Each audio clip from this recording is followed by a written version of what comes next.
Puji Tuhan, salam sejahtera dalam kasih Tuhan kita Yesus Kristus.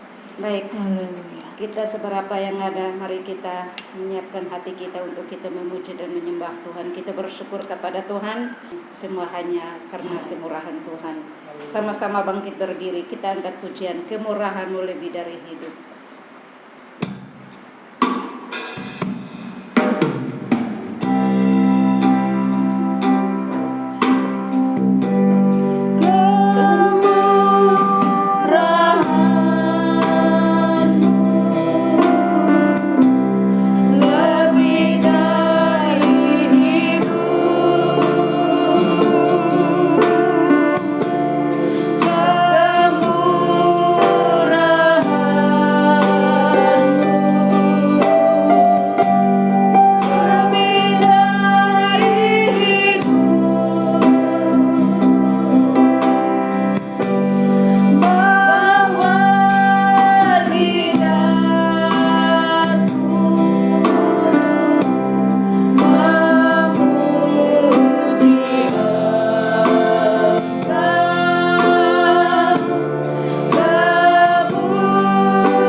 Kemurahan-Mu lebih dari hidup. Engkau baik Tuhan, Engkau ajaib Tuhan, Engkau luar biasa Tuhan. Engkau yang kami tinggikan, Engkau yang kami sanjung, Engkau yang kami puja, Engkau yang kami agungkan dalam hidup kami ya Tuhan. Tidak ada sesuatu yang kami dapat banggakan dalam hidup kami selain Engkau Yesus yang patut kami sembah, patut kami puja dan patut kami muliakan. Haleluya, glory bagi-Mu Yesus. Engkau ajaib, Engkau dahsyat, Engkau luar biasa Tuhan. Kami memuji Engkau, kami menyembah Engkau Tuhan, kami sanjung Engkau Yesus. Terima kasih Tuhan Yesus buat anugerah-Mu dalam hidup kami. Terima kasih buat kemurahan-Mu dalam hidup kami. Terima kasih buat perlindungan-Mu dalam hidup kami. Terima kasih buat pemeliharaan-Mu dalam hidup kami Tuhan. Sungguh Engkau baik, sangat teramat baik bagi kami Tuhan.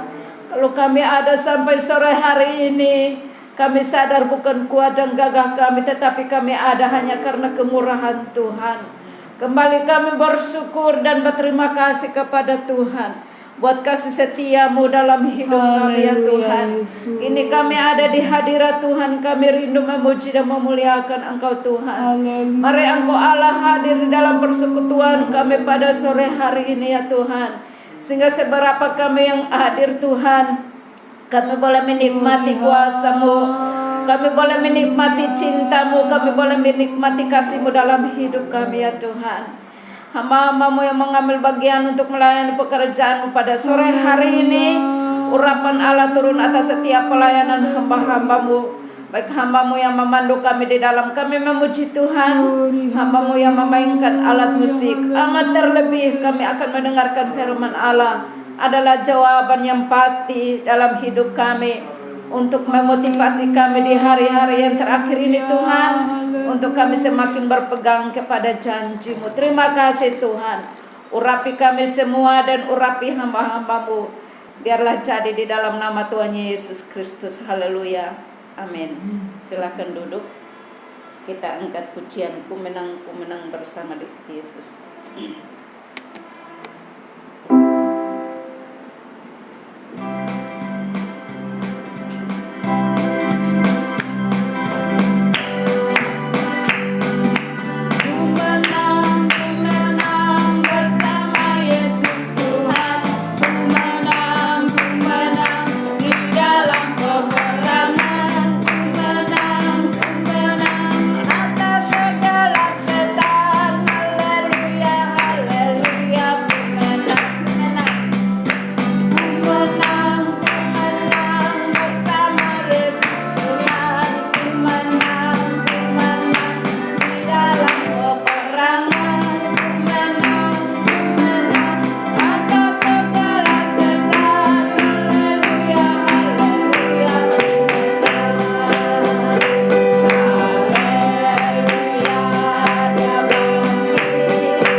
Bagi kita.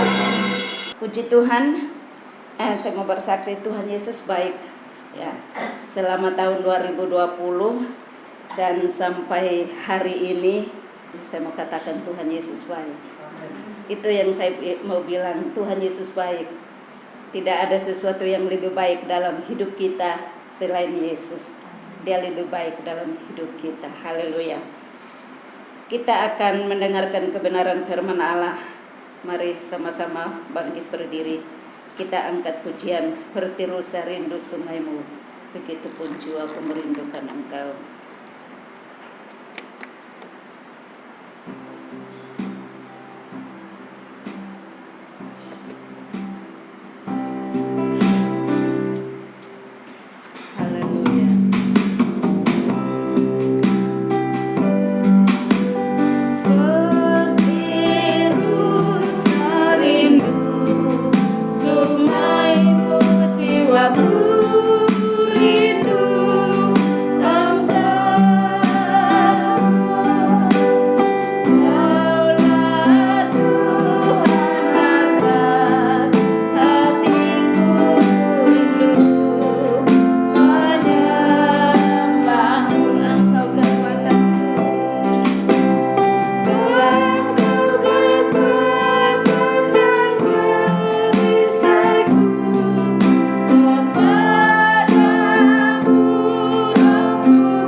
memuliakan Engkau yang kami agungkan Tuhan. Haleluya. Terima kasih Tuhan Yesus. Haleluya.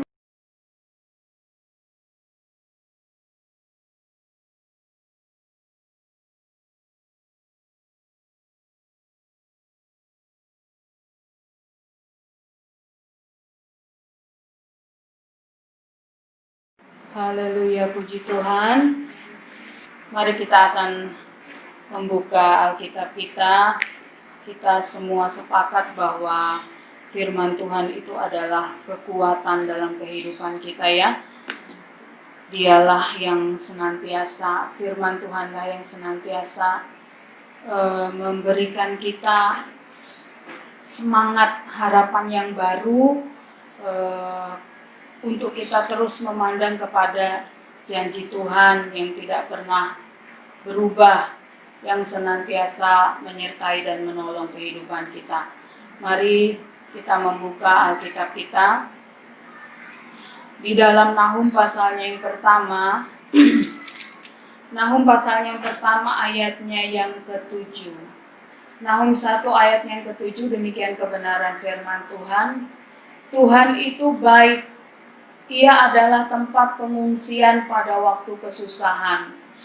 Ia mengenal orang-orang yang berlindung kepadanya. Puji Tuhan.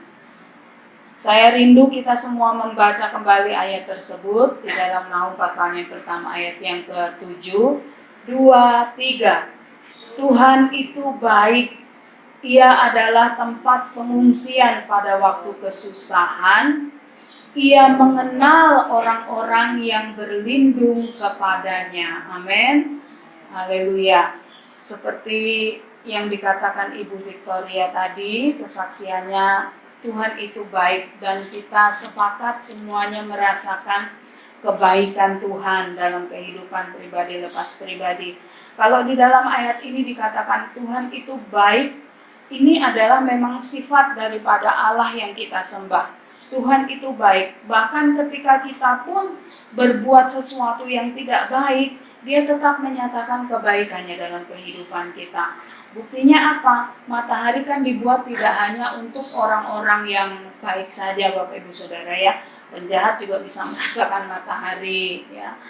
Air, hujan diciptakan bukan hanya kepada anak-anak Tuhan saja, tetapi mereka yang tidak percaya kepada Tuhan, mereka juga menikmati, mereka juga bisa merasakan air hujan. Tuhan memang baik, karena Dia adalah pribadi yang tidak berubah kebaikannya. Di dalam kebaikan Tuhan itu, yang kita senantiasa bisa andalkan, dalam firman Tuhan yang sudah kita baca tadi dikatakan dia pribadi yang baik itu adalah tempat pengungsian pada waktu kesusahan.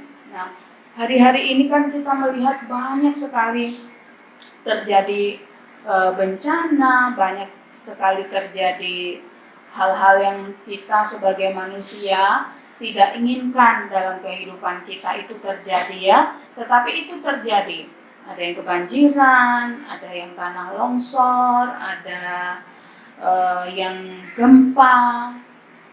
Saya pikir-pikir benar kata firman Tuhan. Di mana kita bisa lari? Yang di pesisir pantai suruh lari ke gunung, ya kan? Di Sulawesi itu belum ada statusnya kapan akan terjadi karena memang gempa tidak bisa diprediksi. Tetapi mereka suruh lari ke dataran tinggi, tapi di dataran tinggi pun terjadi longsor. Saya pikir-pikir, aduh di mana ya bisa berlindung? Hanya kepada Tuhan saja. Nah, di dalam ayat ini dikatakan ia adalah tempat pengungsian pada waktu kesusahan. Mengenai pengalaman tersebut, Bapak Ibu Saudara, satu tokoh yang sering kali dikupas oleh hamba-hamba Tuhan, yaitu Daud, dia sering sekali mengalami hal tersebut. Dia mencari tempat perlindungan walaupun dia adalah seorang yang sudah diurapi untuk menjadi raja menggantikan Saul, tetapi ada saja masalah yang dihadapi dalam kehidupan Daud. Kalau kita melihat di dalam 1 Samuel, Saudara, dalam 1 Samuel di situ diceritakan Daud pernah melakukan pelarian. Jadi dia lari dari kejaran Saul. Dalam 1 Samuel pasalnya yang ke-21, 1 Samuel pasalnya yang ke-21, Daud itu sudah mulai menjadi pelarian ketika dia dielu-elukan pada waktu dia dapat mengalahkan Goliat, ya. Banyak orang yang memuji-muji keperkasaan Daud walaupun fisiknya tidak segagah daripada Saul. Nah, karena Daud ini sering dipuji, Saul ini menjadi cemburu. Kecemburuan Saul ini, sakit hatinya ini, membuat dia ingin membunuh Daud. Nah, dari saat itu, Daud terus saja mencari tempat untuk berlindung, berlari dari kejaran Raja Saul. Nah, pernah pada satu ketika Daud itu sampai di sebuah goa di dalam 1 Samuel pasal yang ke-22. Daud bersembunyi dalam sebuah goa, ya. Dia menjadikan goa tersebut sebagai tempat perlindungan. Dia menjadikan goa tersebut sebagai tempat pengungsian. Dari 1 Samuel pasal yang ke-22 ayat yang pertama, di situ dituliskan, lalu Daud pergi dari sana dan melarikan diri ke Gua Adulam. Ketika saudara-saudaranya dan seluruh keluarganya mendengar hal itu, pergilah mereka ke sana dan mendapatkan dia. Jadi Daud berlari, Daud mencari tempat persembunyian, mencari tempat pengungsian, mencari tempat perlindungan di dalam goa. Bapak Ibu Saudara, ya, apa enaknya tempat seperti itu? Tentu di dalam goa tidak memiliki fasilitas yang bisa didapatkan dengan mudah, ya. Ada kegelapan di dalamnya, tetapi paling tidak itu adalah satu tempat yang aman bagi Daud untuk bersembunyi, ya. Dia terus saja lari dari kejaran Saul sampai satu ketika Daud pun pernah berada di sarang musuh, ya. Dia lari ke daerah Filistin, Bapak Ibu Saudara. Kalau kita melihat di sana, Daud katakan bahwa pada satu saat pun Saul akan mengejar dia dan akan membunuhnya. Apa bedanya? Daud katakan dibunuh oleh Saul dengan dia dibunuh oleh orang Filistin. Sama saja. Dalam 1 Samuel pasalnya yang ke-27,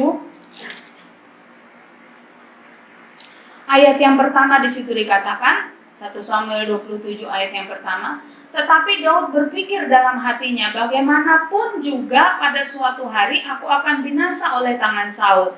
Jadi tidak ada yang lebih baik bagiku selain meluputkan diri dengan segera ke negeri orang Filistin. Maka tidak ada harapan bagi Saul untuk mencari aku lagi di seluruh daerah Israel, dan aku akan terluput dari tangannya. Jadi di daerahnya sendiri, daerah asalnya, Daud tidak memiliki ketenangan. Dia tidak merasa aman karena dia tahu bahwa di setiap sudut daerahnya itu pastilah Saul akan mendapatkannya. Nah, pastilah Saul akan membunuhnya.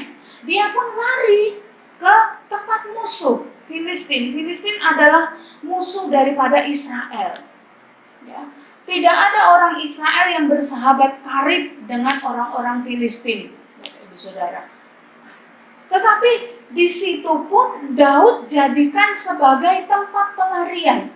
Kalau kita membayangkan bahwa rumit sekali hidup daripada Daud ini, ya. Di negeri sendiri dia dimusuhi, dia lari ke tempat musuh. Itu sama halnya seperti lepas dari mulut buaya masuk ke lubang singa. Jadi dua-duanya sama-sama bahaya, tidak mendapat ketenangan. Tetapi kalau kita melihat apa yang menjadi pengalaman hidup daripada Daud ini, yang membuat dia bisa mengambil kesimpulan bahwa satu-satunya penolong di dalam kehidupannya adalah hanya Tuhan saja. Dalam Mazmur pasalnya yang ke-61, Mazmur pasalnya yang ke-61, kita akan membaca ayat-ayat tersebut. Doa untuk raja, untuk pemimpin biduan dengan permainan kecapi dari Daud. Ini adalah tulisan daripada Daud. Dengarkanlah kiranya seruanku ya Allah, perhatikanlah doaku. Dari ujung bumi aku berseru kepadamu, karena hatiku lemah lesu, tuntunlah aku ke gunung batu yang terlalu tinggi bagiku. Nah, di sini kita melihat keadaan Daud. Daud pun pernah putus asa. Daud pun pernah tawar hati. Bagaimana tidak? Orang yang sudah dibelanya, diberikan kemenangan, menuntut nyawanya. Ya. Harusnya saudara-saudaranya mendukung Daud karena Daud sudah mengalahkan Goliat, memberikan fasilitas yang baik bagi Daud, tetapi tidak. Daud harus menerima kenyataan dia diburu, lari ke gua, lari ke padang. Saudara, kalau mulai dari 1 Samuel 21, 1 Samuel 22, 23, itu Bapak Ibu Saudara kalau membaca itu rute-rute pelarian daripada Daud. Semua tempat dia sudah pernah jelajahi. Ya. Mungkin dalam keadaan seperti itu pun Daud merasa bahwa yang terjadi di dalam kehidupannya itu tidak adil. Daud merasa harusnya dia yang sudah dilantik sebagai raja, dialah yang mendapatkan fasilitas yang baik menggantikan Saul. Harusnya dia yang sudah mendapatkan kemenangan, dia mendapatkan pujian, dia mendapatkan kehormatan. Tetapi tidak. Daud ada dalam masalah besar. Sampai dikatakan dari Mazmur 61 tadi, dari ujung bumi. Daud merasa bahwa semua tempat tidak ada yang aman. Tidak ada yang dapat memberikan kepuasan dan kelegaan. Sampai dikatakan, tuntunlah aku ke gunung batu yang terlalu tinggi bagiku. Artinya, sudah tidak ada kemampuan lagi dalam diri Daud untuk dia bisa mencapai satu tempat yang aman, yang nyaman. Dia tidak mampu. Dia hampir kehilangan semangatnya lagi. Tetapi dalam keadaan seperti ini, Daud tetap berseru kepada Tuhan. Daud tetap berharap kepada Tuhan. Daud tetap bersandar kepada Tuhan. Satu-satunya penolong yang bisa diandalkan, yang bisa diharapkan di dalam kehidupannya adalah hanya Tuhan saja. Ayat yang keempat dari Mazmur pasalnya yang ke-61 tadi.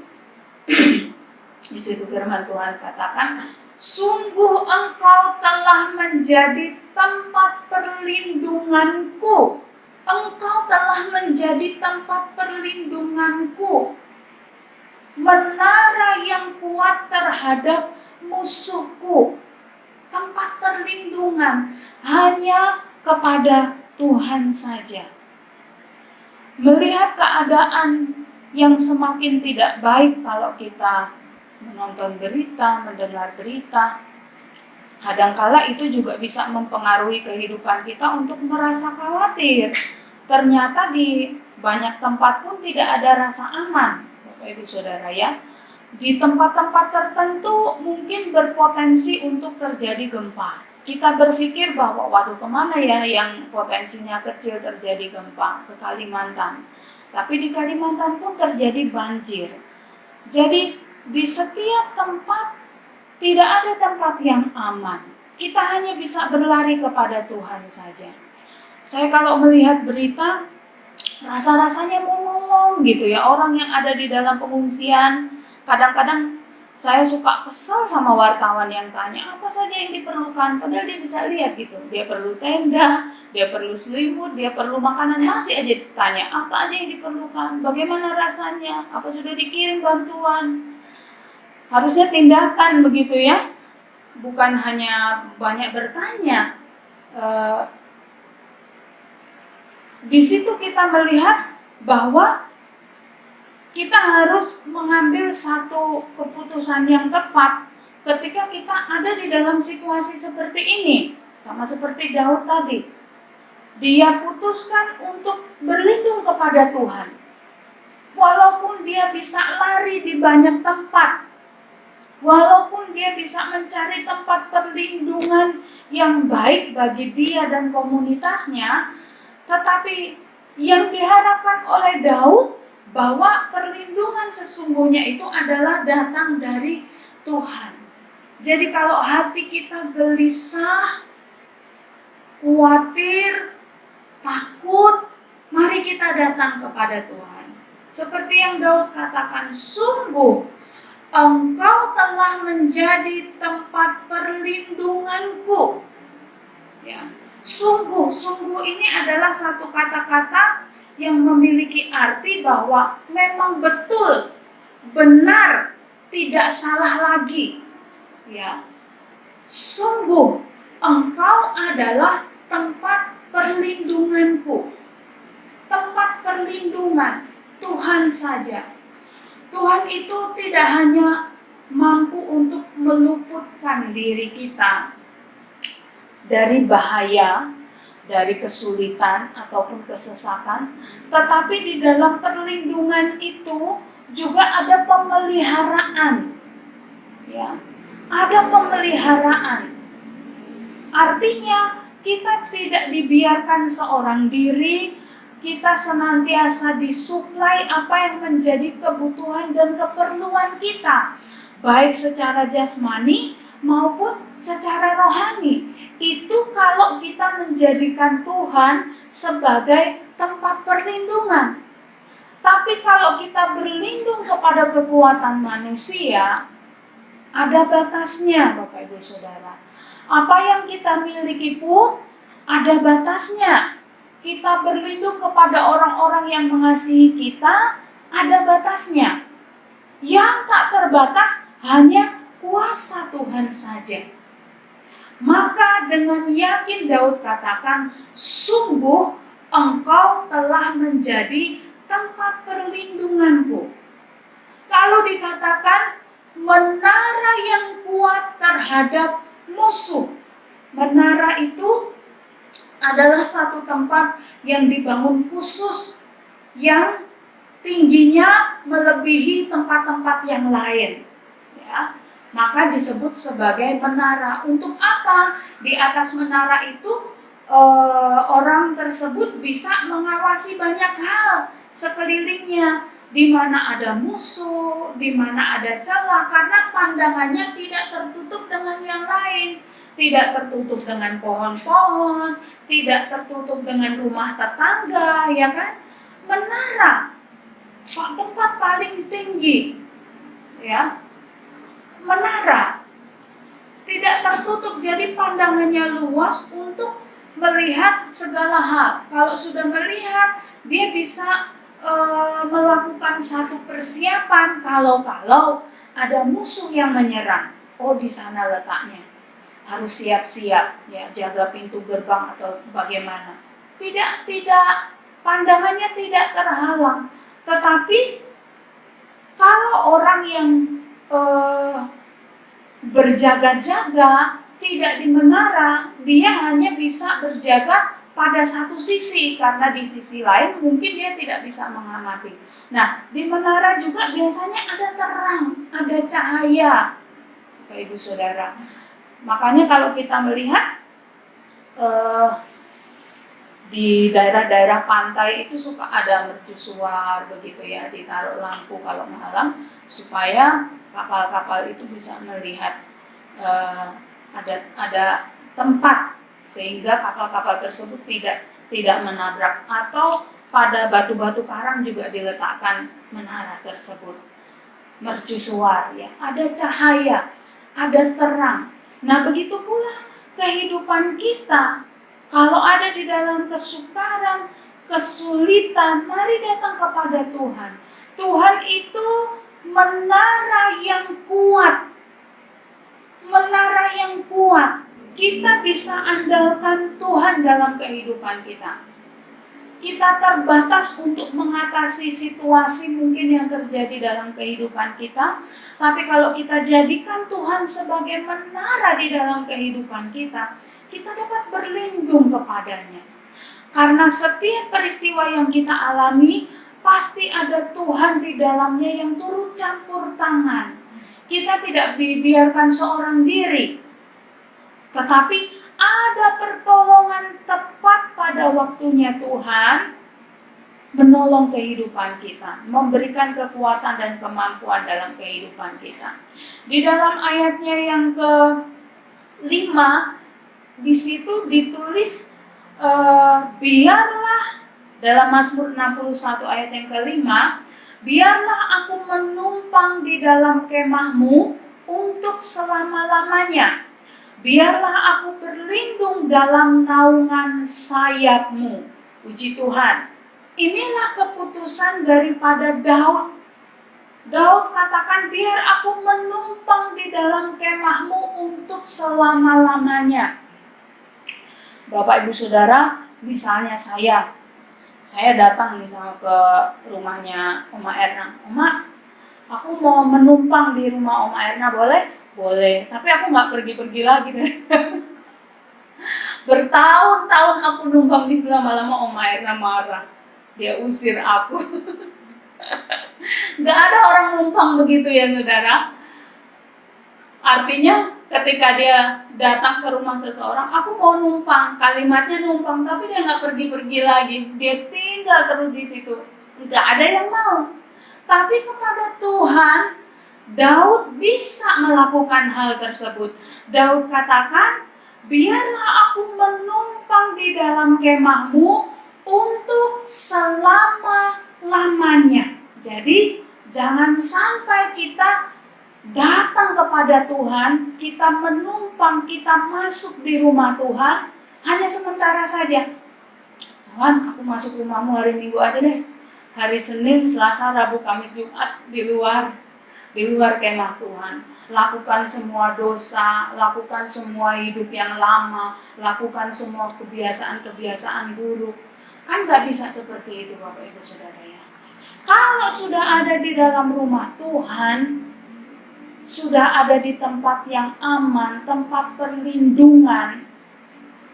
Tadi saya katakan bahwa tempat perlindungan kita di dalam Tuhan itu, Dia tidak hanya mampu melindungi kehidupan kita, tetapi Dia juga memelihara, mencukupi setiap kebutuhan kita. Jasmani terlebih juga rohani. Dia cukupkan. Kita puas di dalam rumah Tuhan. Kita tidak akan cari tempat perlindungan yang lain kalau kita sudah mendapatkan tempat perlindungan di dalam rumah Tuhan itu. Makanya Daud ambil satu keputusan untuk dia diam di rumah Tuhan selama-lamanya. Dalam ayat lain dikatakan, tinggal di rumah Tuhan seumur hidupku. Puji Tuhan. Haleluya. Dikatakan, biarlah aku berlindung dalam naungan sayapmu. Ada ketenangan, ada kesukaan, ada sukacita. Kalau kita melihat di dalam Yohanes pasalnya yang ke-16, Yohanes pasalnya yang ke-16 ayatnya yang ke-33, Yohanes 16 ayat yang ke-33, firman Tuhan katakan, semuanya itu kukatakan kepadamu, supaya kamu beroleh damai sejahtera dalam aku.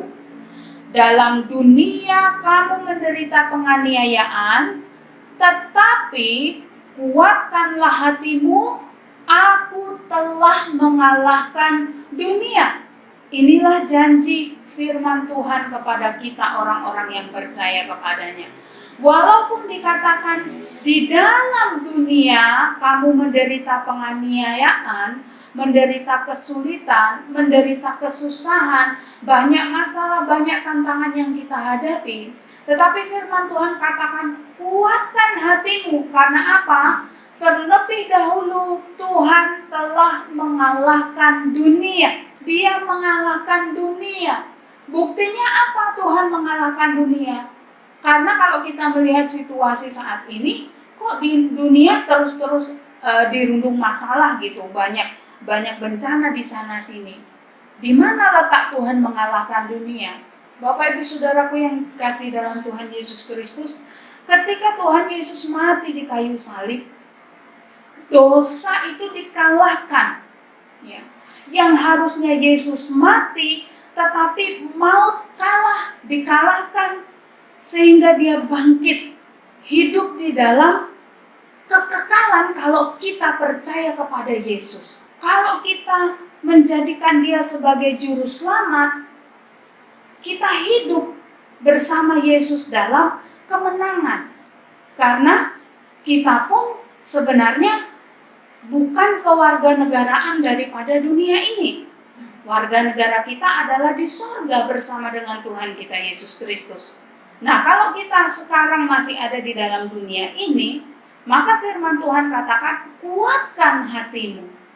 Hadapi segala sesuatu, jangan takut. Maut sudah dikalahkan, dunia sudah dikalahkan, firman Tuhan katakan.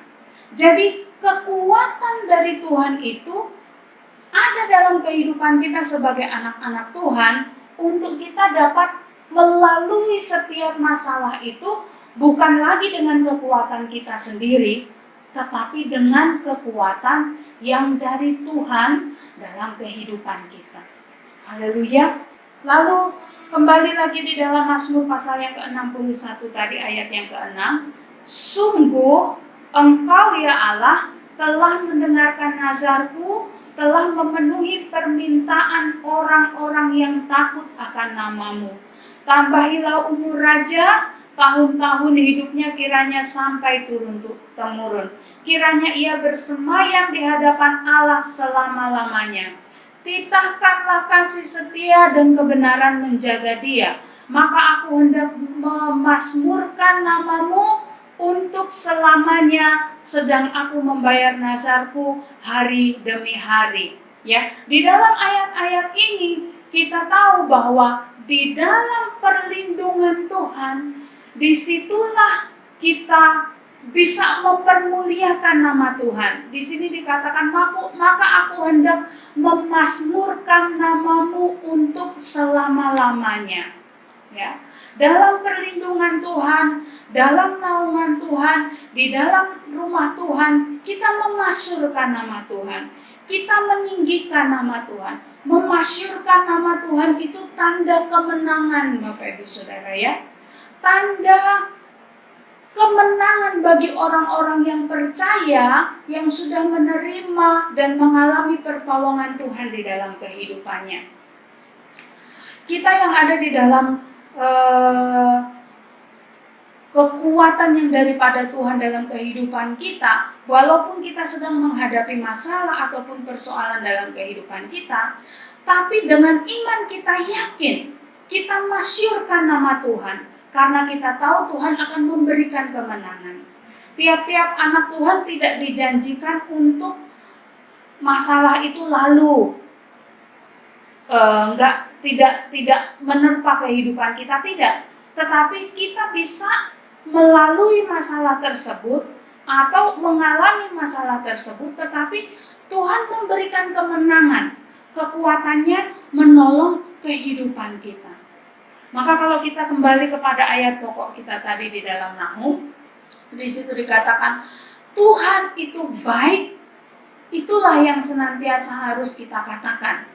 Harus kita ingat di dalam kesesakan, di dalam kesulitan, katakan senantiasa Tuhan itu baik. Ia adalah tempat pengungsian pada waktu kesusahan. Ia mengenal orang-orang yang berlindung kepadanya. Ia mengenal orang-orang yang berlindung kepadanya. Ini penting Bapak Ibu Saudara ya. Penting untuk kita dikenal oleh Tuhan. Ya. Kita berlindung di negara kita Indonesia ini, kita berlindung di dalamnya, tetapi pemerintahan kita, Pak Presiden, nggak kenal siapa kita. Ya, satu persatu siapa saya, siapa Bapak Ibu Saudara, tidak kenal. Tapi Tuhan kita Yesus Kristus, Dia mengenal anak-anaknya, mengenal orang-orang yang berlindung kepadanya.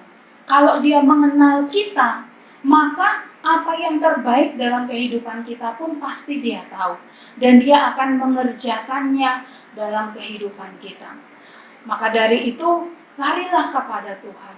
Berlindunglah kepada Tuhan, masyurkanlah namanya. Biarlah perlindungan, penyertaan Tuhan itu senantiasa dalam kehidupan kita.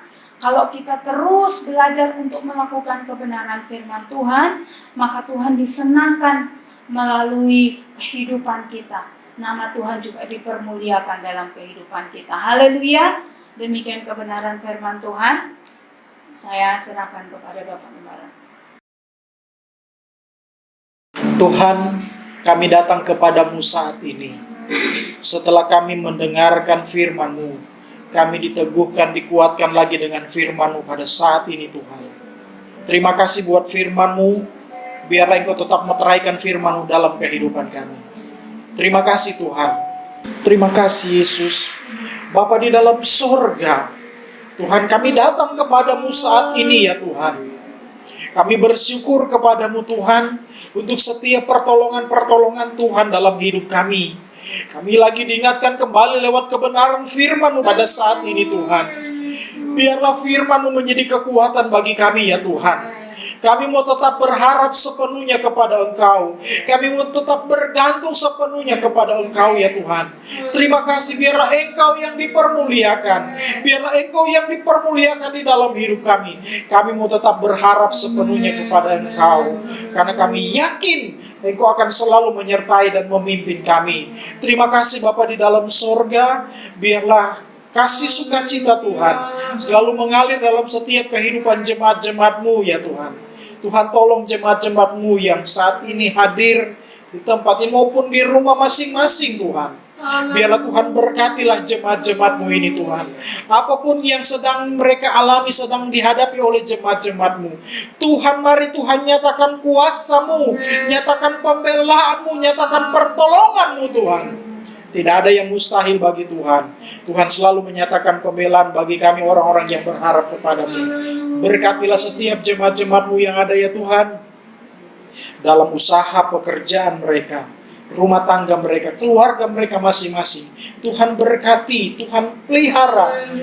Tuhan selalu membela jemaat-jemaat-Mu Tuhan. Hari-hari ini Tuhan, kami tetap ada di dalam penyertaan Tuhan. Karena kami adalah orang-orang yang selalu berharap kepada Tuhan, selalu percaya dan bergantung kepada Tuhan. Terima kasih Bapa yang baik, terpujilah nama-Mu. Terima kasih Tuhan. Kami bersyukur untuk semuanya ini Tuhan. Kami berterima kasih dan Tuhan menyertai kami, Tuhan menolong kami. Dan jangan tinggalkan kami Tuhan. Tetap selalu bersama-sama dengan kami. Terima kasih Tuhan, terpujilah nama-Mu. Sidang jemaat Tuhan, terimalah berkat daripada Allah Bapa, cinta dan kasih sayang daripada Tuhan Yesus Kristus, pimpinan penghentaran persekutuan dari Allah Roh Kudus akan menyertai kita mulai saat ini, besok, sampai selama-lamanya, sampai Tuhan Yesus datang kembali. Kita terima berkat ini dalam nama Tuhan Yesus Kristus yang percaya bersama-sama kita berkata, amin. Haleluya, puji Tuhan. Tuhan memberkati kita semua.